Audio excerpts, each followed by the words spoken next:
AVM coaching centre Kotananduru మీ పిల్లల బంగారు భవిష్యత్తుకు భరోసా ఇచ్చే ఏకైక సంస్థ మన ఏవిఎం కోచింగ్ సెంటర్ కోటనందూరు. అతి త్వరలో న్యూ బ్యాచ్లు TET plus DSC, EAMCET, POLYCET, APRJC, Sainik, Navodaya. AVM coaching centre Kotananduru.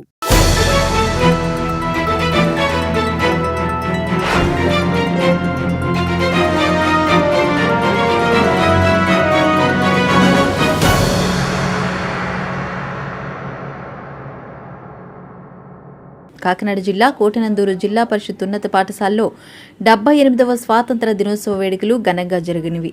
ప్రధానోపాధ్యాయుడు ఎన్ వేణుగోపాల్ అధ్యక్షతన జరిగిన ఈ కార్యక్రమంలో school management committee chairman Chandaka Srinu, మండల తెలుగుదేశం పార్టీ ప్రెసిడెంట్ గాడి రాజాబాబు, ప్రముఖ వ్యాపారవేత్త వెలగ వెంకటకృష్ణారావు ముఖ్య అతిథులుగా హాజరయ్యారు. ఎస్ఎంసీ చైర్మన్ శ్రీను త్రివర్ణ పతాకాన్ని ఎగురవేశారు. ఈ సందర్భంగా ప్రధానోపాధ్యాయుడు వేణుగోపాల్ మాట్లాడుతూ 1857లో ప్రారంభమైన స్వాతంత్ర పోరాటం 1947 ఆగస్టు 15న ముగిసింది అని, ఎందరో ప్రాణత్యాగాలు చేయడం వలన స్వాతంత్రం వచ్చిందని, స్వేచ్ఛా వాయువులు పీల్చుకుంటున్నామని అన్నారు. గాడి రాజాబాబు మాట్లాడుతూ భారత జాతి యావత్తూ జరుపుకునే పండుగల్లో స్వాతంత్ర దినోత్సవం ఒకటని, భారతీయులు విదేశాల్లో ఉన్నా సరే స్వాతంత్రాన్ని గుర్తు చేసుకుని జరుపుకుంటారని, ప్రభుత్వ విద్యాలయాల్లో అర్హత గల ఉపాధ్యాయులు ఉంటారని, ప్రైవేటు విద్యాలయంలో విద్య కన్నా ప్రభుత్వ విద్యాలయంలోనే ఉత్తమమైన విద్య ఉంటుందని, కావున ప్రతి ఒక్కరూ తమ పిల్లలను ప్రభుత్వ పాఠశాలలో చేర్పించి అభివృద్ధి చేయాలని విజ్ఞప్తి చేశారు.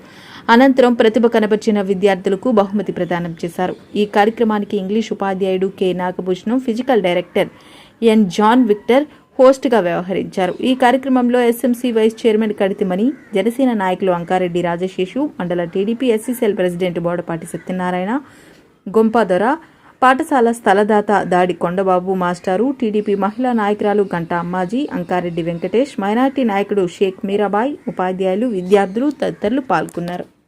అలాగే ఈ కార్యక్రమం పిల్లలందరికీ కూడా 78వ స్వాతంత్ర శుభాకాంక్షలు. అంటే దేశమంతా కూడా జరుపుకునే ఏకైక పండుగ ఈ జెండా పండుగ. విదేశాల్లో కూడా మన భారతీయులు ఎక్కడున్నా సరే ఈ పండుగ జరుపుకోవడం చాలా గొప్ప విషయం.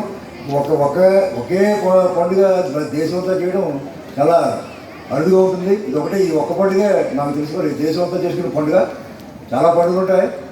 మరి మాస్టర్ దీని గురించి స్వాతంత్ర దినోత్సవం గురించి చాలా విషయాలు చెప్పారు.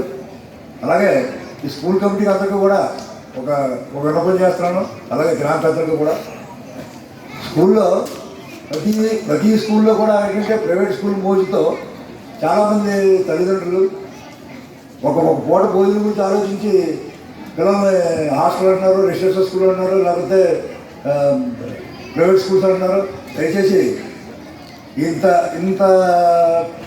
చదువుకుని పీఈడీ టీచర్లు రావాలంటే నా దృష్టిలో ఈ టీచర్ కింద ఉద్యోగంలో ఉంటే ఐఏఎస్తో సమానంగా నా దృష్టిలో. ఎందుకంటే ఒక పోస్ట్కి 1000 మంది పోటీ పడుతున్నారు ఈ బీఈడీ టీచర్స్ అవ్వడానికి. మరి అంత రెస్పాన్సిబిలిటీ వదిలేసి అక్కడ క్వాలిఫికేషన్ టీచర్లో భోజనం పడి, కార్పొరేట్ భోజనం పడి తల్లిదండ్రులు పిల్లల్ని పాడు చేస్తున్నారు అనుకున్నాను. మరి మన స్కూల్ కమిటీ అందరూ కూడా అభ్యర్థించేది ఏంటంటే ప్రతి కమిటీలో ఉన్న ప్రతి మెంబర్ కూడా ఒక 10 మంది పిల్లలు ఇక్కడ స్కూల్లో స్ట్రెంగ్త్ పెంచి మన మండలానికి మంచి పేరు తీసుకోవాలని కోరుకుంటూ మరి నాకు ఈ అవకాశం